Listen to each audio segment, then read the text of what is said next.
পরীক্ষার তারিখ শোনার পরে টেবিলে বসলাম পড়তে। 2 ঘন্টা সময় লাগলো পড়ার হিসাব করতে। কোনটা লিখব কোনটা পড়ব নতুন লাগে সব, হিসাব মিলাতে দয়া করো ওহে আমার রব।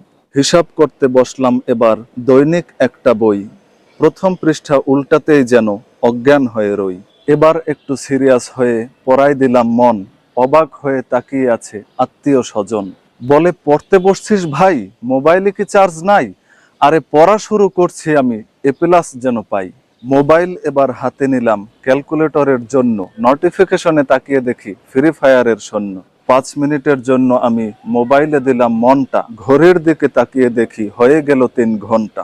খাওয়া দাওয়ার পরে আবার মনোযোগ দিলাম পড়ায়, হঠাৎ টিকটিকি ডেকে উঠল দেওয়ালের ওই কোনায়। ওকে নিয়ে গবেষণা করতে 30 মিনিট গেল সরে, হাতের দিকে তাকিয়ে দেখি নখগুলো অনেক বড়। নেল কাটার দিয়ে নখ কাটতে আরো 30 মিনিট গেল, ধানাই পানাই বাদ দিয়ে এবার পড়ার সময় হলো।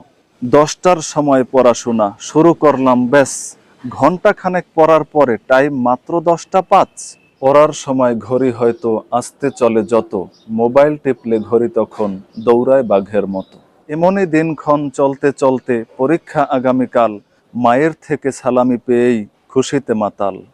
পরীক্ষার হলে ঢুকতেই প্রশ্ন হাতে দিল ভাই, দুঃখের বিষয় হলো আমার সাবজেক্টই কমন পড়ে নাই। ডানে বামে তাকিয়ে দেখি সবাই আমারই খালাতো ভাই।